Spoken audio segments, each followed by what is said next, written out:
Magandang araw mga kaibigan. Bigyan natin ng reaction opinion itong post ng Hello Pinas. Title, baka next month tapos na ang impeachment trial. Posibleng matapos na sa susunod na buwan ang impeachment trial laban kay Vice President Sara Duterte kung hindi maghahain ng ebidensya ang depensa. Ito ang sinabi ni House Prosecution Counsel Attorney Lorna Capunan matapos niyang banggitin na paulit-ulit umanong sinasabi ng kampo ng depensa na hindi sila kailangan magpresenta ng ebidensya. Baka next month na tapos na ito kung walang ipapakitang ebidensya ang defense, sabi ni Capunan. Gayunman, sinabi rin niya na hindi dapat pangunahan ang magiging estratehiya ng magkabilang panig. Ay nako, mas maligaya kami, taong bayan, kung tapusin kaagad ang trial dahil alam na ng taong bayan ang resulta. 16 ang conviction votes o kahit babaan ng 15 hanggang 14, wala pa rin, hindi pa rin makukonvict si BP Sara dahil 13 lang yung majority senators na posibleng boboto ng conviction, 13 lang. Ay paano sila makakakonvict niyan? Kaya sana nga tapusin nyo na next month para makatipid. Para yung millions of pesos, may nag-estimate, I don't know how true, 25 million pesos daw ang gastos na natin, taxpayers, for every day of trial. So, naka 6 days of trial na, 6 times 25, 12, ano na, 15 million na. Kaya, ang prosecution, sila yung nag-request ng ilan yung 60 trial days. So, ang tagal. Ang defense, ang ni-request lang is 30 days. Kaya nga, 90 days ang buong trial period. Bakit? Magaling pa namang abogado. Sa tingin ko lang ako. Kasi bata pala ako, estudyante pa ako, naririnig ko na yung Attorney Lorna Capunan. Sikat na sikat siya. Maraming mga controversial cases na nahawakan niya. So bakit? Hindi pa naman kailangan mag-present ng evidence ang defense ngayon. Kasi sa trial, ang maunang mag-present ng evidence is prosecution. Kaya mga witnesses na i-present ngayon, witnesses ng prosecution, at normal yan, maglalabas sila ng ebidensya.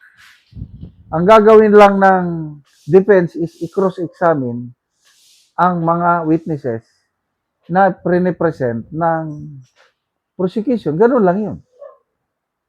Hanggat hindi matatapos yung pag-present ng witnesses ng prosecution, hindi makapag-present ng evidence ang defense. So, bakit niya hinahanapan ng ebidensya ang defense? Besides, ang rule sa trial is the burden of proof lies on the prosecution. Ang defense, halos, he has nothing to prove. Malala ko ulit yung kaibigan ko. Yung sinampahan ng kaso. Yung natanggap yung complaint sheet o information sheet, whatever yung galing sa ang kapal. Ganyan yung case folder . Yung isinampa ng nag-akusa. Pinaprobahan naman ng piskal, isinakyat sa korte. So yung kaibigan ko, nagbigay lang ng counter affidavit, tapos wala siyang wala siyang ebidensyang inattach. Sinabi lang niya na hindi yan totoo. Ganun lang. Wala rin siyang testigo. As in, wala. Walang testigo. So, nagkaroon ng trial. Nung natapos na yung prosecution, nag-present ng kanilang testigo at mga ebidensya, dapat sana, ang kaibigan ko, siya na ang susunod na tatayo sa witness stand para mag-present ng kanyang ebidensya o statement. Kaya lang yung abogado ng kaibigan ko nag-manifest kay Your Honor, can I file a demurrer to evidence? Ang demurrer to evidence, isang legal process yan na kung mahina ang ebidensya ng prosecution, ang defense hindi na siya kailangan magsalita o mag-present ng witnesses or ebidensya. Kasi mahina ang ebidensyang na-present. So, ang judge, pumayag. Okay. In 10 days, submit to me the demurrer to evidence. Sa prosecution, sabi, prosecution, you need to submit your reply after 5 days upon receipt of the demurrer to evidence. Ayan, nangyari. Naku, hindi nagtagal. Yung judge, nag-issue kaagad ng dismissal ng kaso ng aking kaibigan kasi nga napakahina ang mga ebidensya nila. Ganon yun. Kaya ang defense, wala. Pwedeng sitting pretty ang defense. He has nothing to prove.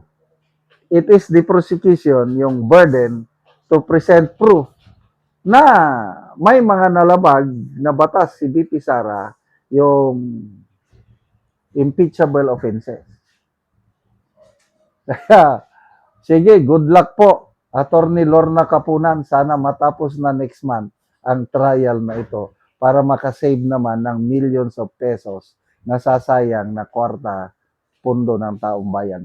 Salamat mga kaibigan sa inyong pagsubaybay sa channel na ito. Nakakatulong kayo ng malaki sa tribong Talanding ng Bukidnon dahil ang sweldo natin sa channel na ito is pantulong po sa tribo. Namimigay tayo ng libreng yero at pako para makapagpatayo sila ng mas maayos na tirahan. Panoorin niyo ang video na ito. Anak ko diri sa balay ni Auntie Lolita Sulindaw nga taga barangay Tikalaan, Purok 3, San Alahay, Talakag, Bukidnon. Sumuna ni ang itsura sa iyang atop nga mga buslot na gyud. Sumuna ni ang pulihan niya sa gitabang sa iyaha karon nga yero.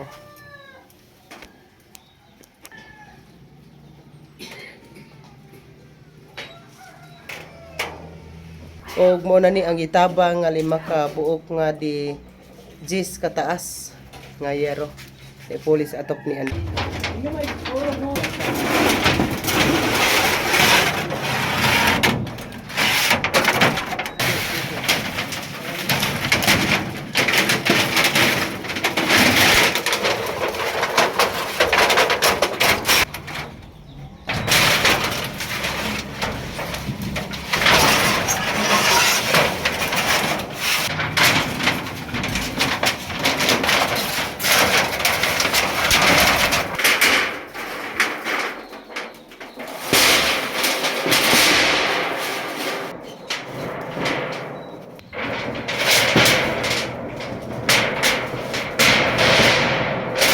Og karon naman na gid sa pag-atop ang ginatabang nga yero. Una, salamat sa nagtabang sa scene nga ang una akong pasalamatan ang Ginoo lugar nga kanang iyang giatagan og pag bang-aning scene. Salamat sa kadaghan nga katuigan sa akong pag-anto sa aning nabuslot na nga scene nga naay nagtabang sa ako nga kuan. Pila na to katuig ante ang imong atop? 32 na katuig. So bago pa napulihan. Oo, bago na pulihan. So ulan na nagyud ka ante sa inyong balay. Asga ulanan na gid ko busa nagpasalamat gid ko sa Ginoo og sa nagtabang ining sin sa ako. Salamat kaayo. Salamat kaayo.